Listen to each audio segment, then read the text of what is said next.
kumusta?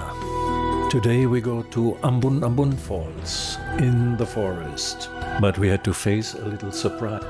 The red star on the map is thought to be the access point to the waterfalls, but people told us we should go along the little creek, depicted here by the red line, which we did.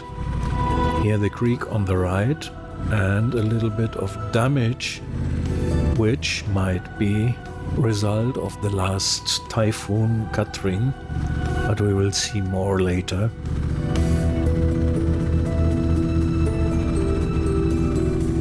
First we were excited to reach the waterfall.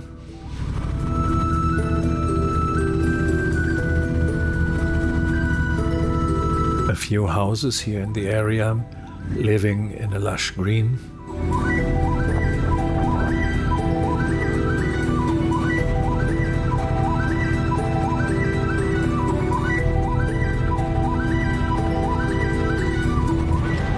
And this was as far as we could go.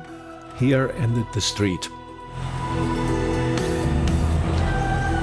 Here we were told the only access is by foot, some 800 meters from here, walking through the jungle and crossing the creek.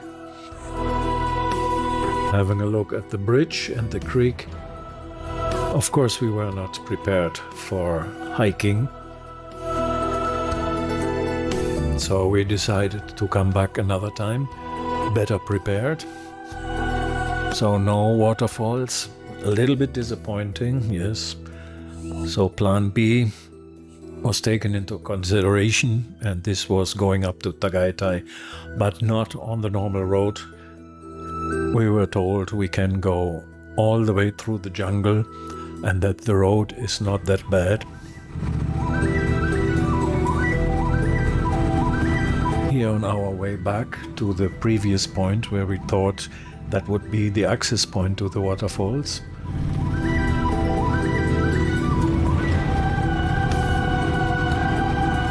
That little creek on the left. During the last typhoon there must have been a massive flooding. The concrete cover of the street has been washed away. What's left in this section is just a dirt road. I wonder if a car can pass by here.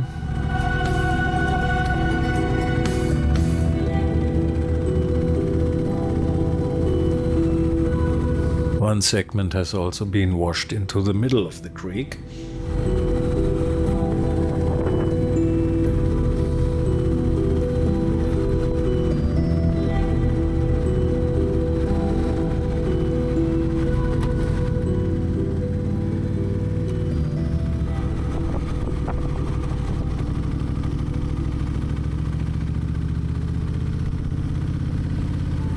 Here a little pedestrian bridge has been set up.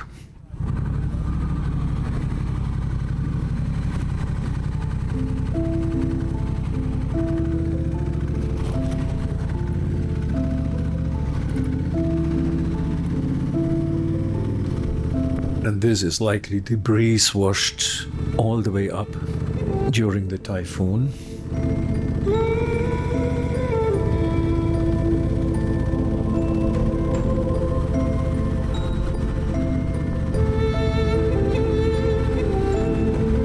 Here our journey up the mountain through the jungle starts.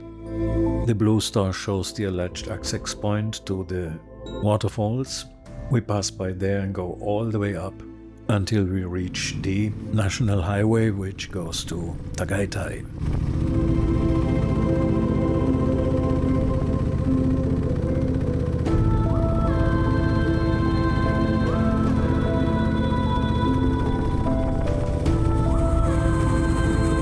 First little surprise, there is something like a subdivision called Hacienda Cascada with an entrance which is not in use.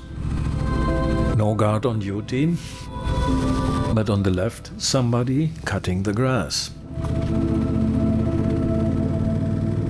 But no houses so far. Interestingly, there is electricity. You see the poles there with the power lines.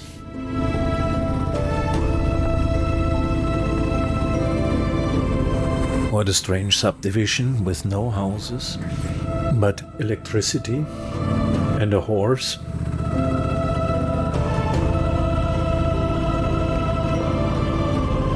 When will we see the first house? Oh, there we got one, a lonely house, followed by another one which looks deserted, as if the owner has given out on it. Looks a little bit spooky.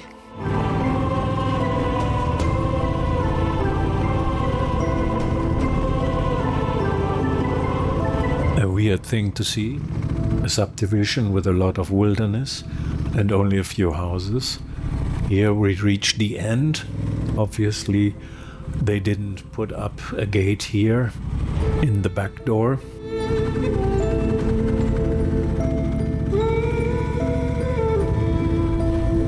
And from here the road becomes narrow for a while.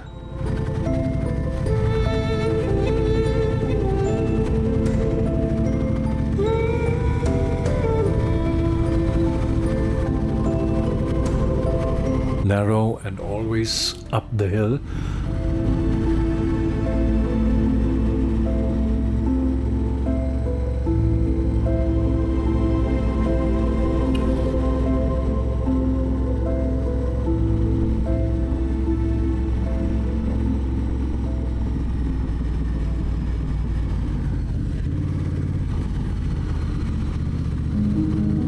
A lot of mud on the road.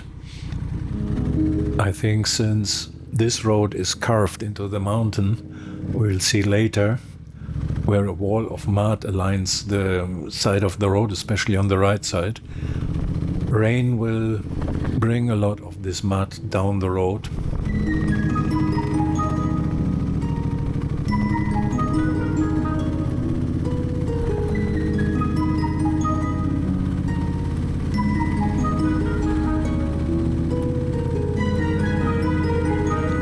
Of jungle feeling comes up in this area, but the road so far has been in decent condition.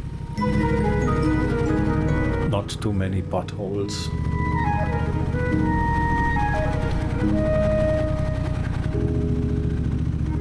Even in this really remote area, you find people living. You see the mud wall on the left.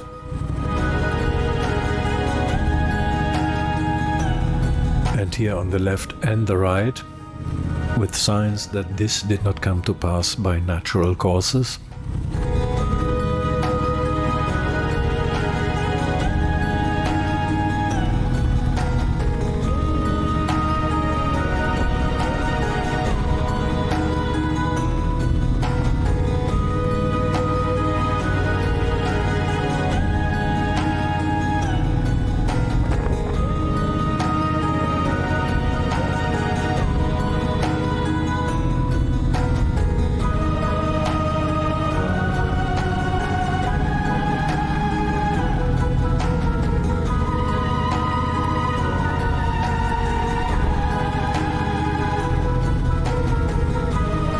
Well, and we go on with our trip through the jungle.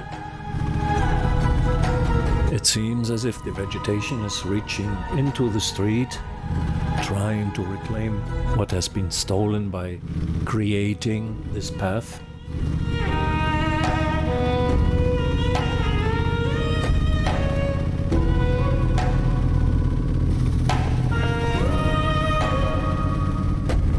Yet another place where the mud wall is as high as a man.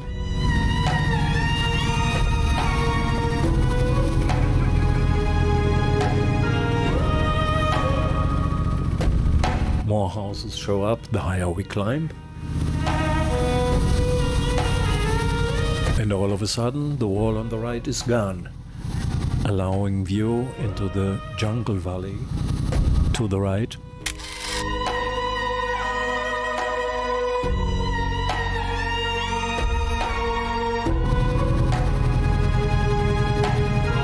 people seem to be surprised seeing us there. Definitely they don't see bike like ours every day.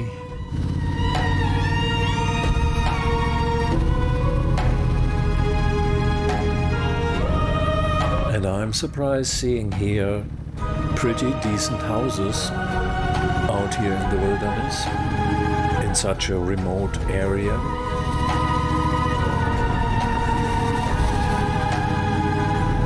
This fence is amazing.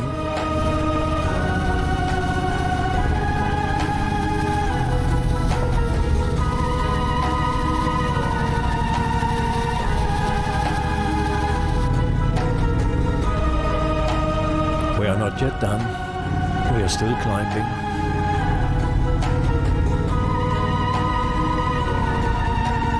A bit of a broken surface in the cement.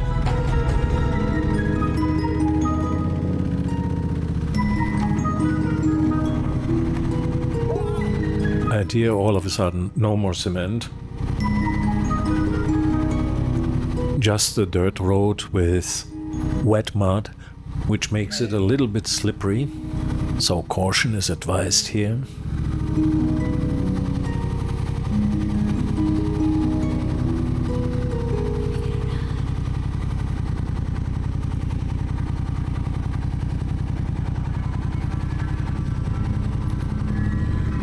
So we managed to put this behind us and we are back on concrete.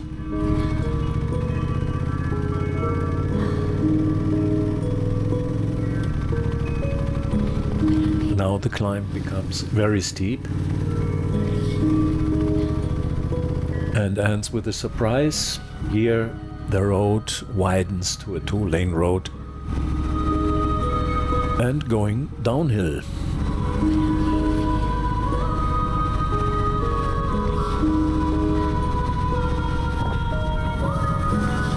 We are approaching the Splendido subdivision.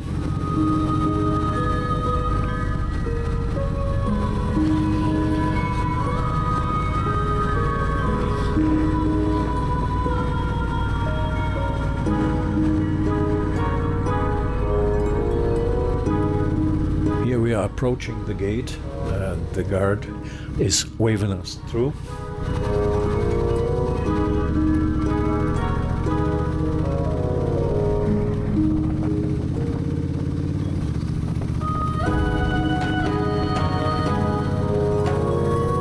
Also here not too many houses, at least in this area,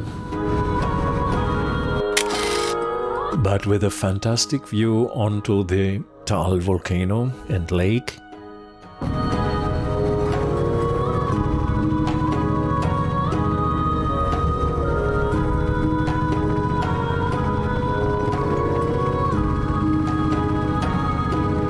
More houses, big and beautiful. As I learned, some of them are small hotels, which you cannot see from the outside because there is no signboard which advertises their existence. Here another abandoned construction.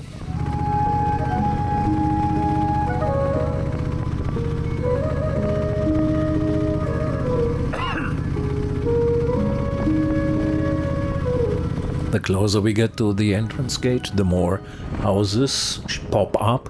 Here the clubhouse of the golf course.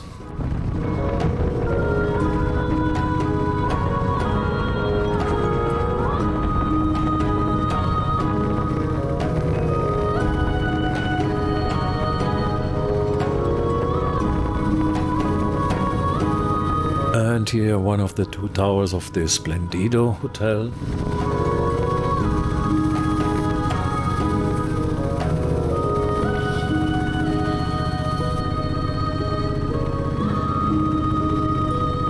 Going steep uphill again, passing the 2nd tower.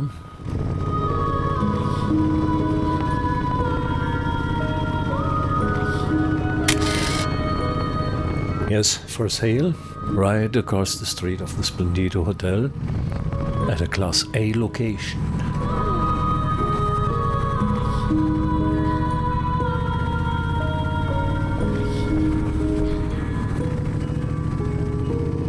And here's the main entrance, which means the highway is also not far away.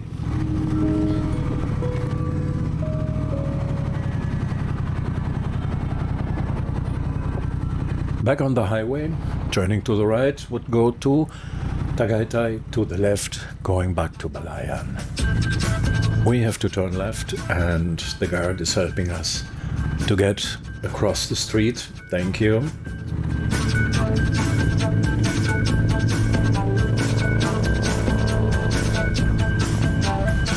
Here we are approaching the boundary between province of Cavite and province of Batangas. Here is where we decided to have our lunch before proceeding going back home.